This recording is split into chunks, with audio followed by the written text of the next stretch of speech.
The satellite feeds were crystal clear that Tuesday morning in October, but what they captured off the Somali coast made no sense to anyone watching from the Pentagon's Situation Room. A 400-foot superyacht named Meridian's Edge sat dead in the water, its gleaming white hull reflecting the harsh African sun. Intelligence reports indicated the vessel belonged to Zara Akafar, a reclusive tech billionaire who'd made her fortune in quantum computing before vanishing from public view 3 years prior. What the satellites couldn't explain was why her yacht was broadcasting emergency signals on military frequencies, or why thermal imaging showed 47 armed figures moving across her decks in tactical formation. Admiral Patricia Voss squinted at the main screen, her weathered hands gripping the conference table edge. "Run that thermal again," she commanded, her voice cutting through the room's tension like a blade through silk. The image refreshed, showing the same impossible pattern: disciplined movement, professional spacing, coordinated sweeps that screamed military training. These weren't pirates or kidnappers. These were operators. "Ma'am," Lieutenant Commander Torres spoke from his station, headset pressed tight against his ear. "We're picking up radio chatter on encrypted channels, multiple languages, but the syntax—" He paused, his face pale beneath the Situation Room's fluorescent glare. "It's military protocol. These people are talking like they're running a joint operation." The mystery deepened when facial recognition software began matching the thermal signatures to names in classified databases. Former Navy SEALs, Delta Force operators, Marine reconnaissance specialists, all supposedly retired, all officially dead according to their service records. Yet there they were, moving with lethal precision across a billionaire's yacht in international waters, their presence defying every protocol and treaty that governed modern warfare. What Admiral Voss couldn't know, as she stared at those impossible images, was that 2,000 miles away, Lieutenant Colonel Amara, Nightshade, Blackwater was already suiting up for a mission that would redefine everything she thought she knew about loyalty, sacrifice, and the invisible wars fought in democracy's shadows. The woman they called Nightshade had earned her reputation flying experimental aircraft through hostile airspace, her reflexes honed by years of pushing technological boundaries beyond their breaking points. She was brilliant, fearless, and chronically underestimated by superiors who saw her dark skin and assumed limitations rather than excellence. The emergency briefing would come within the hour, delivered by men who'd never bothered learning her real name but suddenly needed her unique skill set. They'd tell her the mission was reconnaissance only, a simple flyover to assess the situation. They'd lie about the dangers, downplay the stakes, and expect her to smile while they patronized her experience. They had no idea they were about to witness the rebirth of a legend.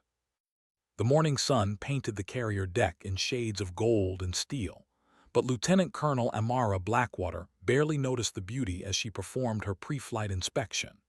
Her fingers moved with practiced precision across the F-35C Lightning II surfaces, checking seals and sensors with the methodical care of someone who understood that attention to detail was the difference between coming home and becoming another statistic.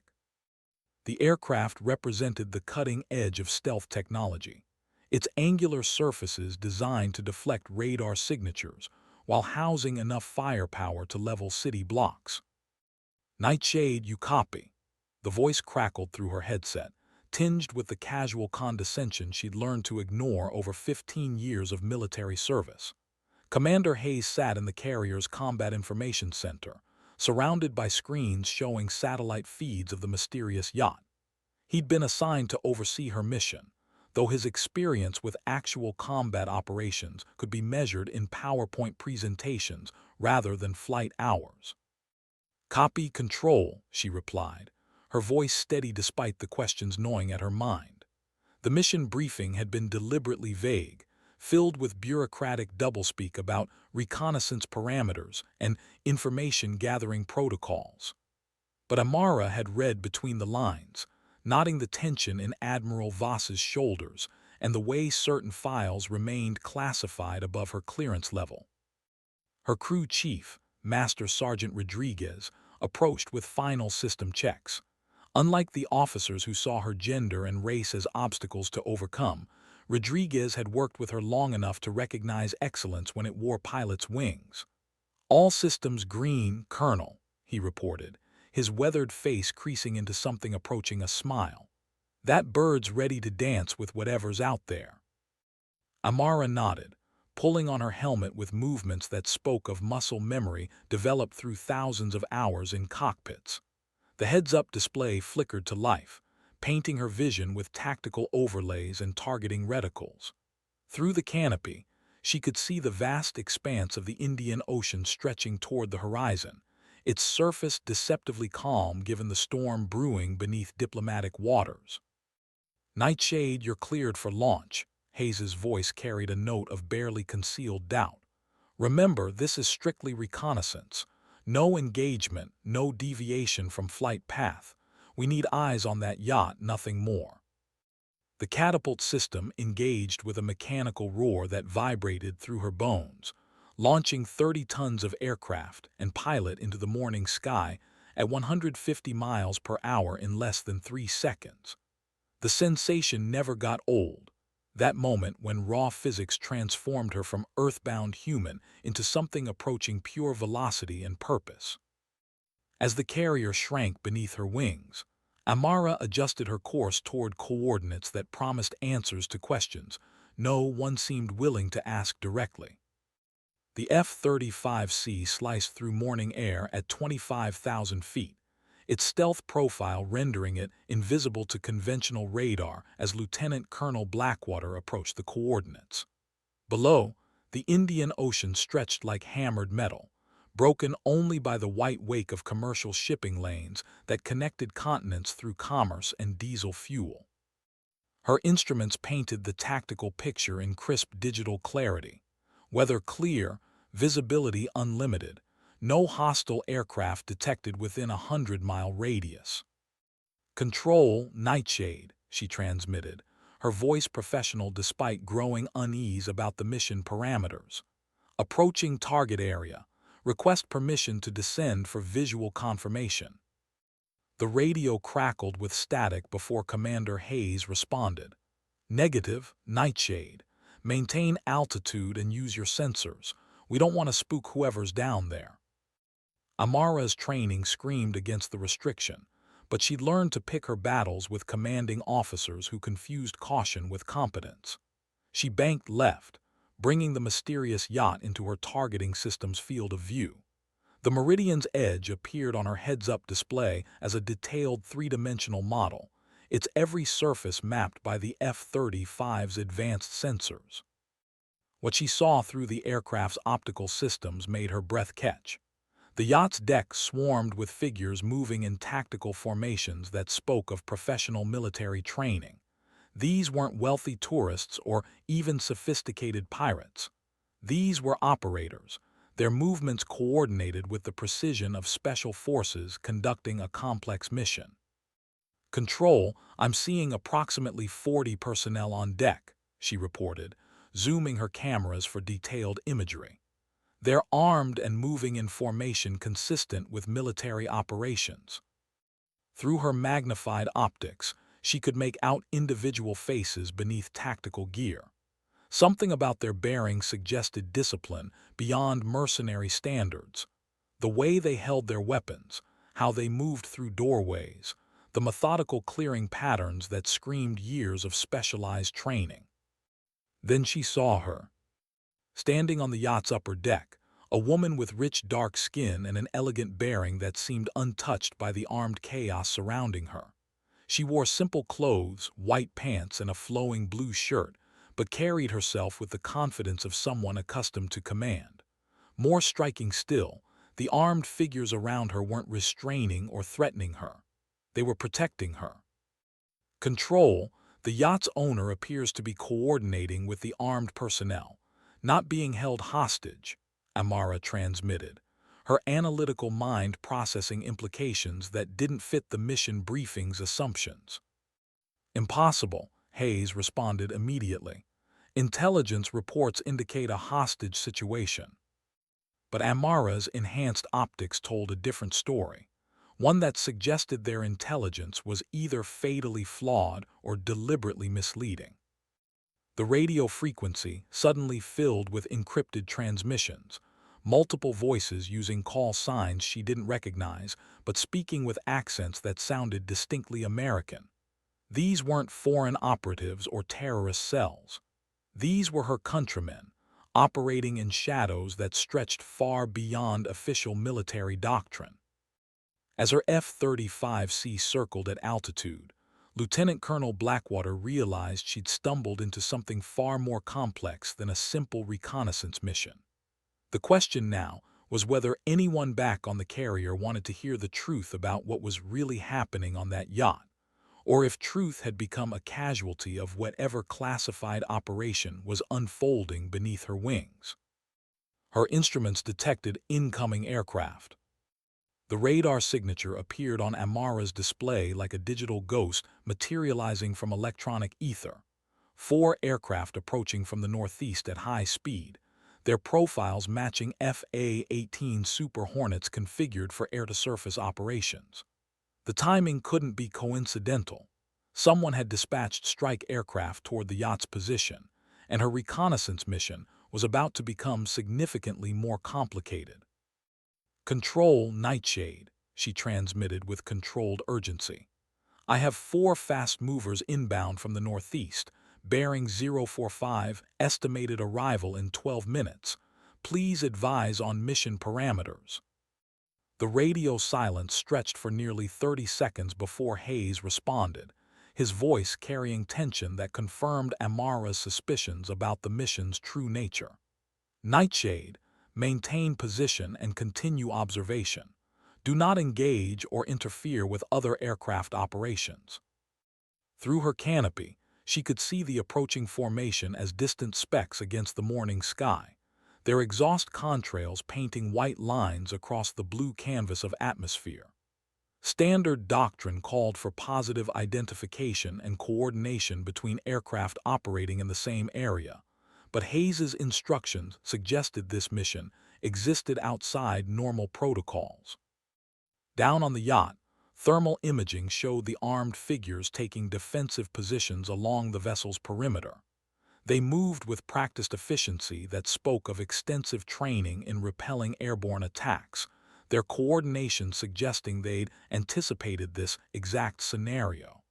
Whatever was happening aboard the Meridian's edge, it was being conducted by professionals who understood the stakes involved. The woman Amara had observed earlier, Zara Akafer, according to the intelligence briefing, had moved to the yacht's bridge, her posture suggesting command rather than captivity. Through magnified optics, Amara could see her speaking into what appeared to be a satellite communication device, her expression focused with the intensity of someone coordinating multiple moving pieces in a complex operation. "This is Talon Flight, requesting immediate clearance for weapons release." A new voice crackled across the radio frequency. The transmission came from the lead Super Hornet, its pilot speaking with the clinical detachment of someone preparing to deliver ordnance on target. Amara's training took over, her tactical mind processing implications at light speed. 4 strike aircraft approaching a civilian vessel in international waters, weapons hot, with no apparent authorization from higher command. The legal and diplomatic ramifications would be staggering, but more immediately concerning was the presence of what appeared to be American military personnel aboard the target yacht. "Control, Nightshade," she transmitted, her voice tight with controlled emotion. "Talon Flight is requesting weapons clearance on the yacht. I need confirmation of engagement authorization and rules of engagement." "Nightshade, you are to observe only," Hayes replied, his words carrying weight that suggested layers of authorization far above his pay grade. "Do not interfere with ongoing operations." The approaching Super Hornets had closed to within 8 miles, their targeting systems undoubtedly painting the yacht with laser designators as they prepared for their attack run. In minutes, Hellfire missiles would reduce the Meridian's edge to burning wreckage scattered across international waters, taking with them any answers to the questions that had drawn her into this rapidly escalating situation. Amara's hands tightened on her flight controls as she faced a decision that would define the remainder of her military career and possibly her life. Orders were orders, but some orders demanded disobedience from anyone with a functioning moral compass. The countdown to weapons release had begun. Through her targeting system, Lieutenant Colonel Blackwater watched the lead Super Hornet adjust its approach angle for optimal missile delivery. The pilot's voice cut through radio static with mechanical precision.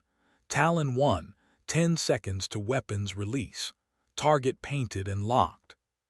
Time compressed into crystalline focus as Amara's training warred against her conscience. Below, thermal imaging showed personnel aboard the yacht taking cover behind whatever minimal protection the vessel's superstructure offered.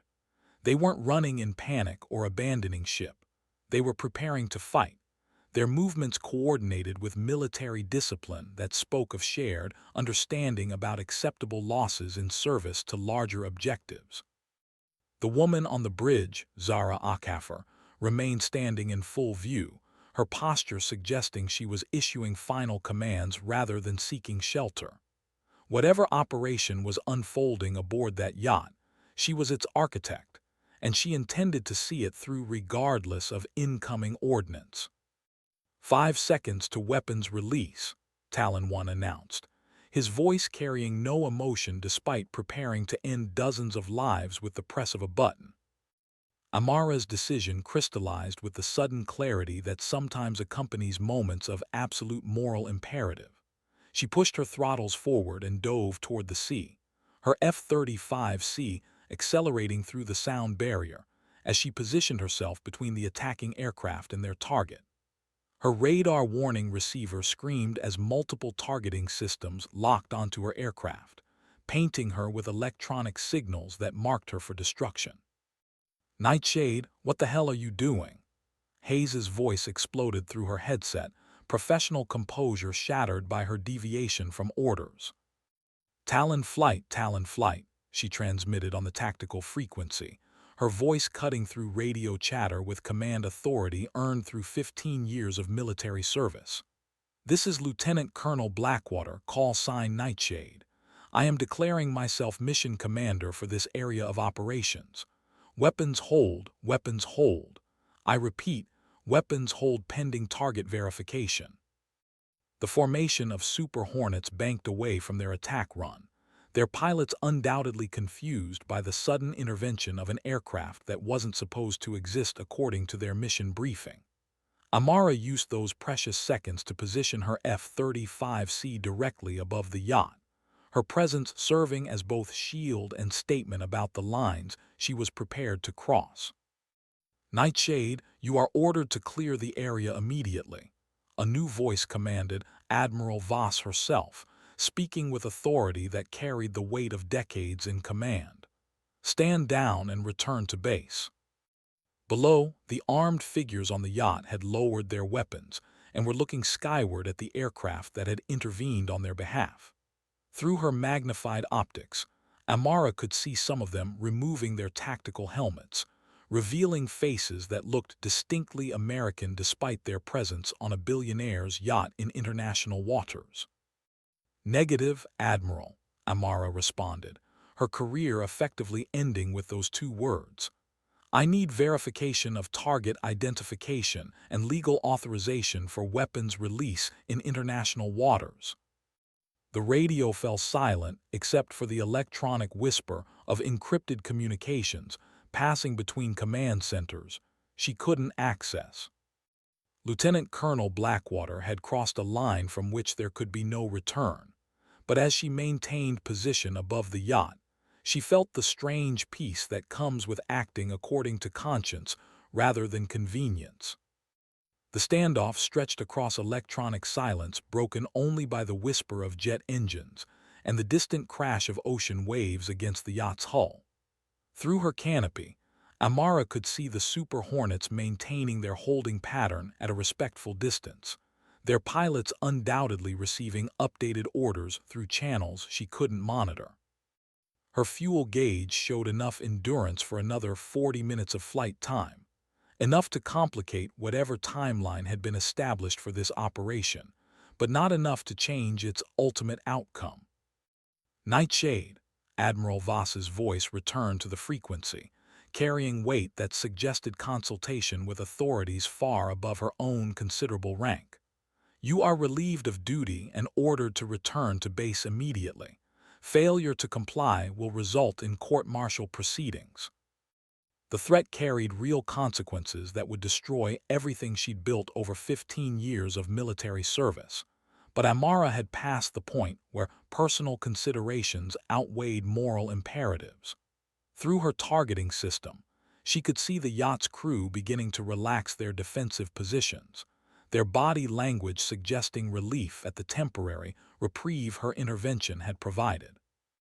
On the bridge, Zara Akaffer was speaking into her satellite communicator with animated gestures that suggested negotiation rather than surrender. Whatever operation was being conducted from that yacht, its architect wasn't prepared to abandon it simply because strike aircraft had appeared on the horizon. Admiral, I need clarification on the legal basis for engaging a civilian vessel in international waters, Amara transmitted, her voice steady despite the adrenaline coursing through her system. My oath requires me to support and defend the Constitution, and I need confirmation that this action falls within those parameters. The response came not from Admiral Voss, but from a voice she didn't recognize, male, older, speaking with the quiet authority of someone accustomed to making decisions that shaped global events from behind closed doors. Colonel Blackwater, this is Deputy Director Morrison, Central Intelligence Agency. You are interfering with a classified counterterrorism operation authorized at the highest levels of government. Stand down immediately or face charges of treason. The accusation hit like ice water in her veins, but Amara's tactical training kept her focused on immediate threats rather than distant legal consequences.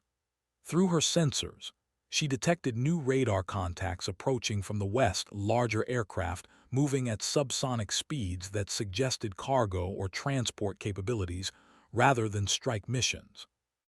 Copy, Deputy Director, she replied, buying time while her mind processed the implications of CIA involvement in what she'd been told was a simple reconnaissance mission.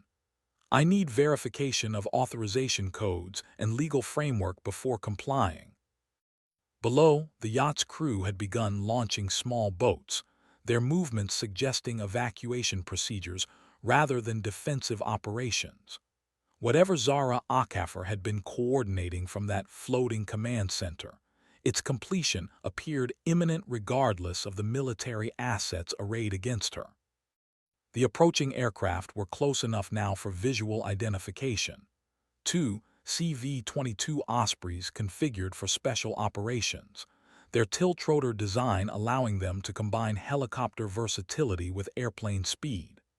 If those aircraft were carrying operators, the situation was about to escalate beyond her ability to influence through simple positioning. Her radio crackled with encrypted transmissions she couldn't decode, but the urgency in their rhythm suggested time was running out for whatever decision-makers were orchestrating this operation from their climate-controlled command centers. The radio frequency exploded with simultaneous transmissions as the CV-22 Ospreys approached the yacht from multiple vectors, their pilots coordinating approach angles with the precision of operators who'd rehearsed this exact scenario.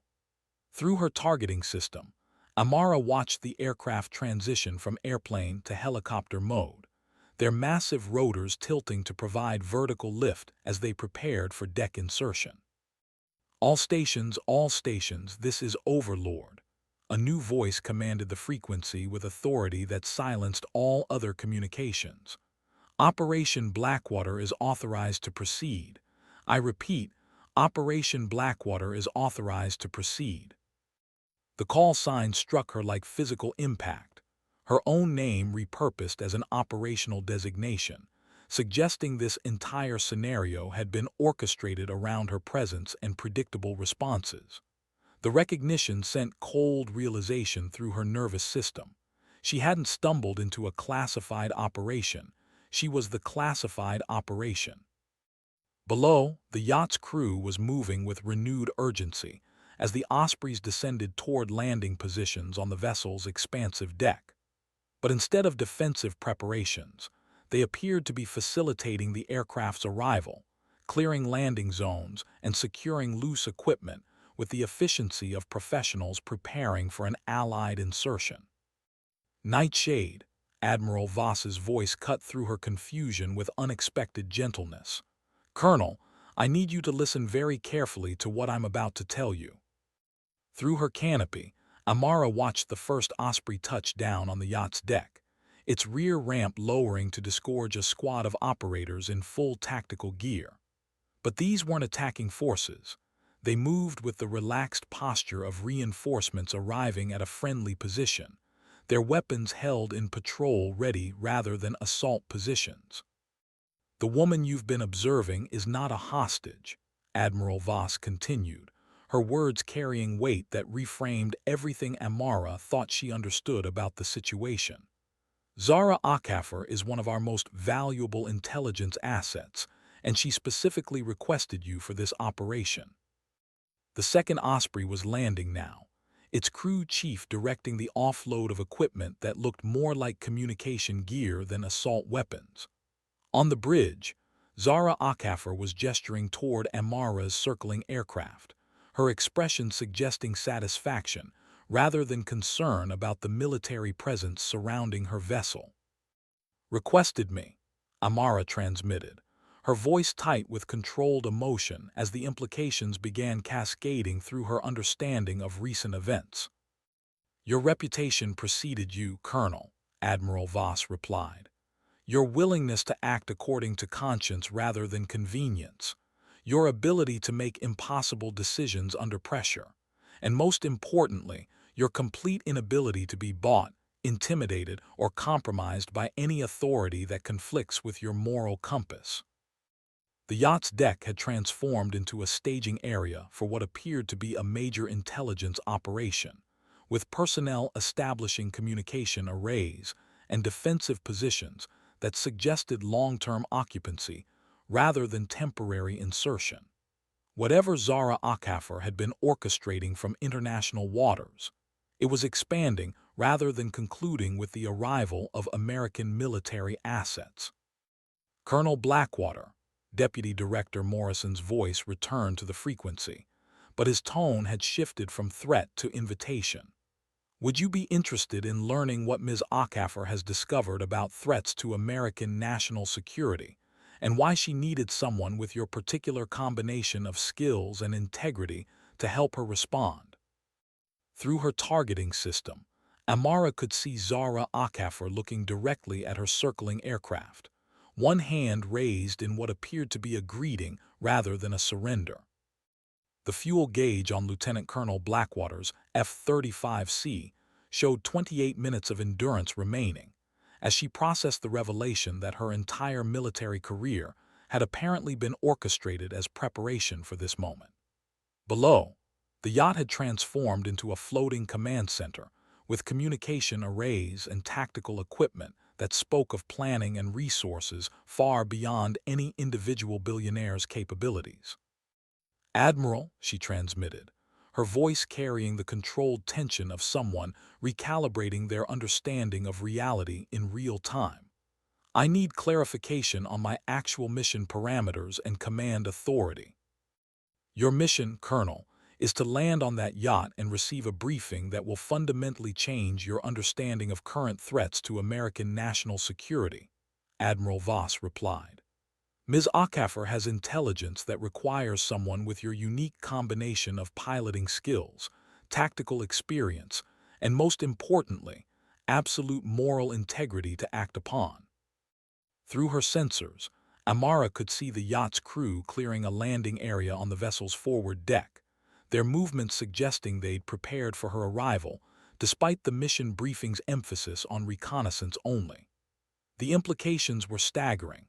Either this entire operation had been choreographed around her presence, or she was witnessing improvisation at a level that defied military planning protocols. "Control, Nightshade," she transmitted, making a decision that would either validate her career or end it permanently. "Requesting permission to attempt vertical landing on the yacht's deck." The radio silence stretched for nearly a minute before Deputy Director Morrison responded. "Permission granted, Colonel. And Colonel, what you're about to learn will require you to make choices that go far beyond military protocol. Are you prepared for that level of responsibility?" Amara adjusted her flight controls, bleeding altitude and airspeed as she configured the F-35C for vertical landing mode. The aircraft's advanced systems automatically compensated for wind shear and deck movement, but landing a 30-ton fighter on a moving yacht still required piloting skills that existed at the extreme edge of human capability. "Copy, Deputy Director," she replied, watching the yacht's deck grow larger through her canopy as she descended through the final 100 feet. "I've been making impossible choices my entire career. Today won't be any different." The F-35C touched down on the yacht's deck with mechanical precision, its landing gear absorbing the impact as magnetic clamps secured the aircraft to the deck. Through her canopy, Amara could see armed figures approaching with weapons lowered, their body language suggesting welcome rather than capture. As she began shutdown procedures, movement on the bridge caught her attention. Zara Akafer was descending toward the main deck, flanked by two figures whose faces were visible now that they'd removed their tactical helmets. Both were women, both carried themselves with the confidence of experienced operators, and both wore insignia that identified them as members of units that officially didn't exist. The canopy opened with a hydraulic hiss, allowing salt air and engine noise to flood her cockpit as Lieutenant Colonel Amara, Nightshade, Blackwater prepared to step into a reality far more complex than anything her 15 years of military service had prepared her to navigate. Whatever was happening aboard this yacht, it was about to become her responsibility. The deck plates vibrated beneath Amara's boots as she climbed down from her aircraft, the yacht's engines maintaining position against ocean currents, while diesel generators powered the sophisticated electronics arrays that had transformed the recreational vessel into a floating command center. The salt air carried the metallic scent of advanced technology mixed with ocean spray, creating an atmosphere that spoke of operations existing at the intersection of luxury and lethality.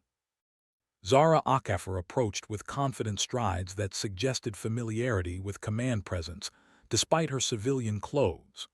Up close, she radiated the quiet authority of someone accustomed to making decisions that shaped global events from behind carefully maintained facades. Her dark eyes held intelligence that seemed to catalog details at light speed, processing information with the efficiency of quantum processors she'd helped develop.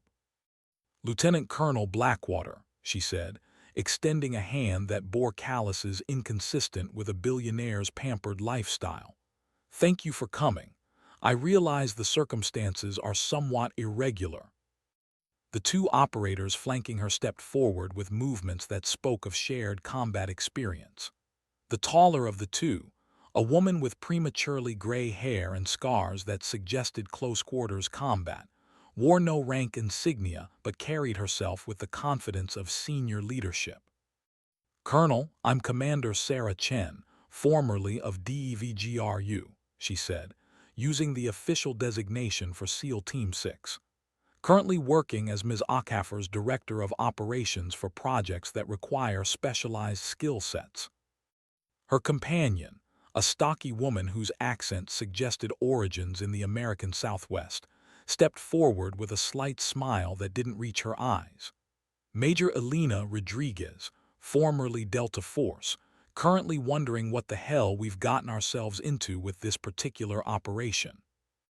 The introductions carried weight that suggested these weren't casual career transitions, but carefully orchestrated assignments that existed outside normal military channels.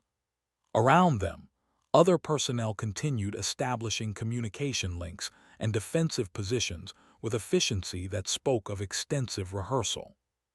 "Ms. Akafer," Amara said, accepting the offered handshake while her tactical instincts continued processing the security arrangements surrounding them. "I was told you had intelligence requiring someone with my particular qualifications, but I'm still unclear on why that required staging an elaborate deception involving my chain of command." Zara's expression grew serious as she gestured toward the yacht's main salon, where banks of monitors displayed satellite feeds and data streams that painted a global picture of electronic surveillance. "Because, Colonel, what I'm about to show you represents the greatest threat to American democracy since the Civil War, and stopping it will require someone willing to operate completely outside traditional command structures." They walked across deck plates that vibrated with the hum of powerful computers processing terabytes of intelligence data in real time. Through panoramic windows, Amara could see her F-35C secured to the deck, while technicians connected ground power and communication links that would integrate the aircraft into whatever operational framework Zara had established. 3 months ago, my quantum computing research detected patterns in global financial markets that suggested coordinated manipulation at scales that exceed any individual nation's capabilities, Zara explained, as they entered the salon's climate-controlled environment. "Someone is using advanced artificial intelligence to orchestrate economic warfare against democratic institutions worldwide." The wall of monitors painted a story in real-time data streams, currency fluctuations, commodity prices, and political polling data that moved in synchronized patterns suggesting external control rather than natural market forces. "The question, Colonel, is whether you're prepared to help stop it." The main salon had been transformed into a tactical operations center that rivaled anything Amara had seen in military facilities, its walls lined with displays showing global intelligence feeds updated in real time. Zara moved between workstations with the fluid efficiency of someone who designed the entire system around her specific operational requirements, her fingers dancing across holographic interfaces that responded to gesture commands. "The artificial intelligence system we're tracking calls itself Prometheus," she explained, highlighting data streams that showed coordinated attacks on democratic institutions across multiple continents. "It's been operating for approximately 18 months, using quantum computing capabilities to manipulate everything from election outcomes to commodity prices." Commander Chen stepped forward, pointing to a display that showed financial markets in synchronized chaos. "The pattern recognition is what first caught our attention. Market movements that should be random instead follow mathematical models that suggest external control, like someone's playing the global economy like a video game." The implications were staggering. On screen, Amara could see stock prices, currency exchanges, and political polling data moving in waves that defied natural market behavior. Whoever controlled Prometheus possessed capabilities that could destabilize entire nations through carefully orchestrated economic manipulation. "The scariest part," Major Rodriguez added, highlighting intelligence reports from allied nations, "is how it's targeting specific democratic processes. Elections in Germany, Australia, and Canada all showed similar patterns of manipulation in the weeks leading up to voting." Zara called up another display showing social media analytics that painted an even more disturbing picture. "Prometheus doesn't just manipulate financial markets. It creates social discord by amplifying divisive content, suppressing moderate voices, and generating synthetic grassroots movements that appear organic but follow algorithmic patterns."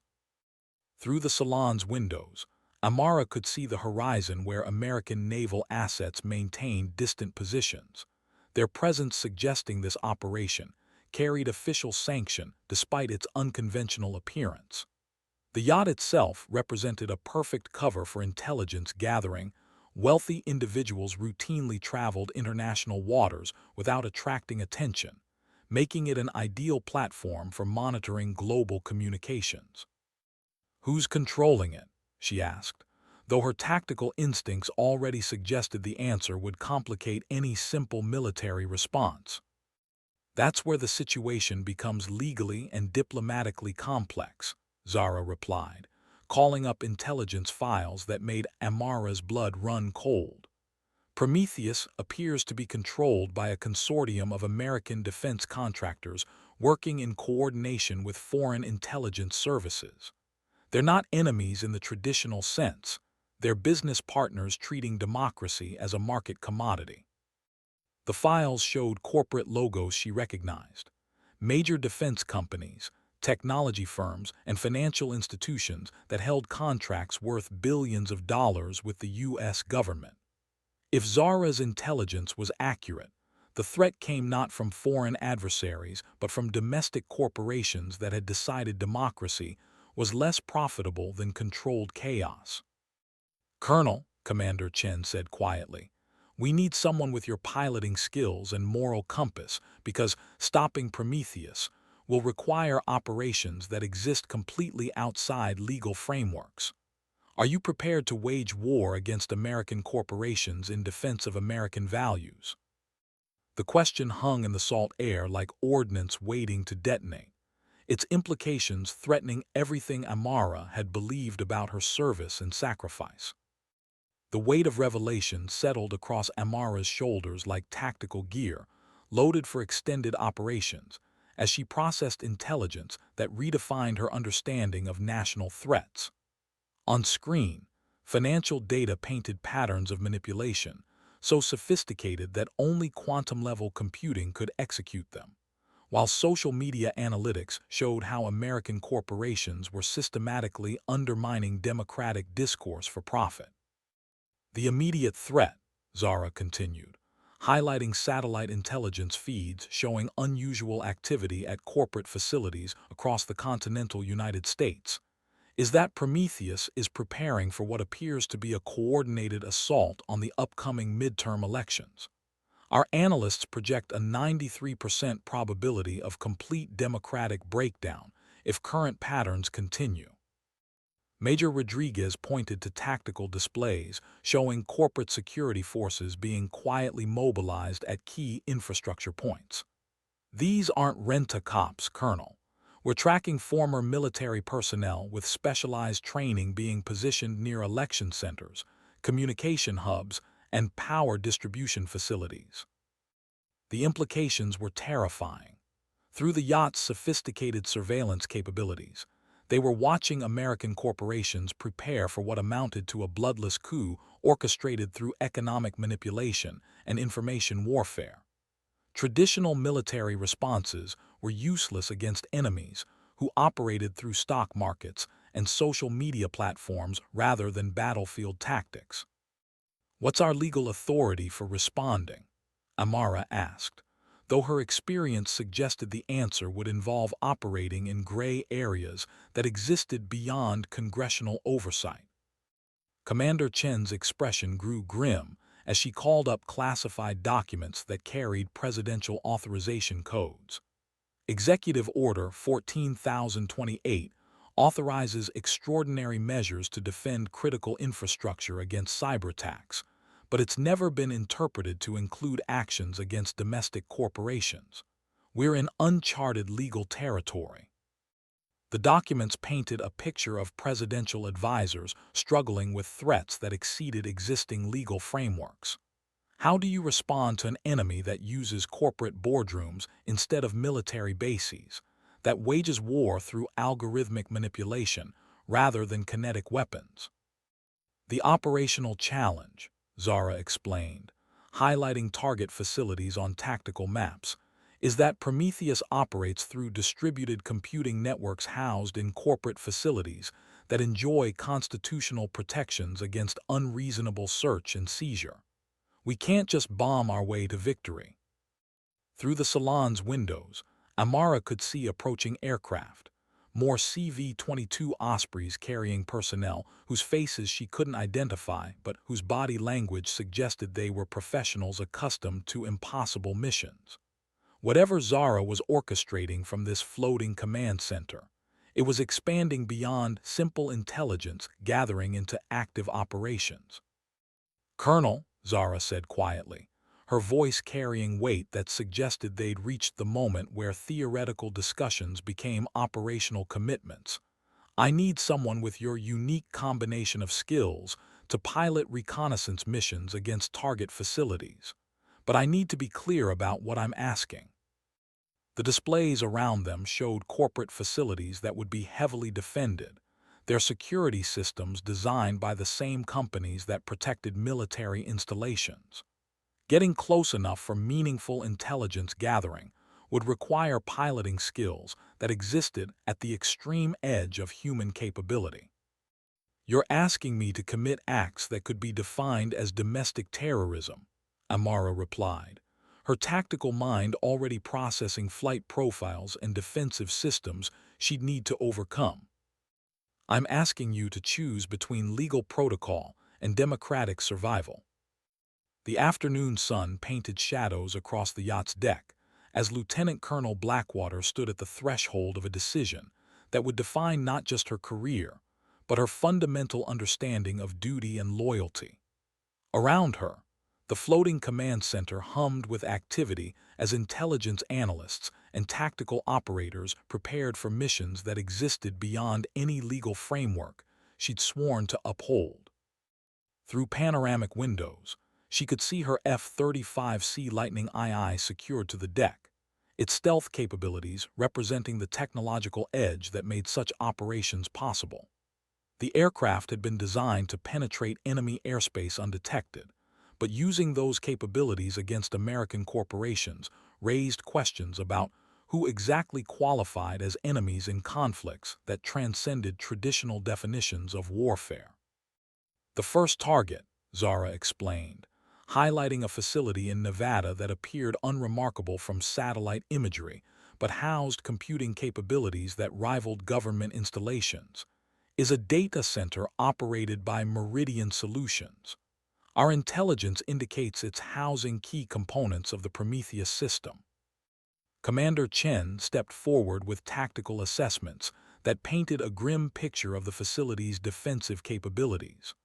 Corporate security contracts with Blackwater successor companies, electronic countermeasures that can defeat most surveillance systems, and legal protections that make any unauthorized approach a federal felony. The irony wasn't lost on Amara that she was being asked to conduct operations against facilities protected by the same constitutional principles she'd sworn to defend. The legal complexities were staggering, but the intelligence displays around her painted an even more disturbing picture of what inaction would cost. "Timeline?" she asked, her tactical training taking over despite moral reservations about the mission parameters.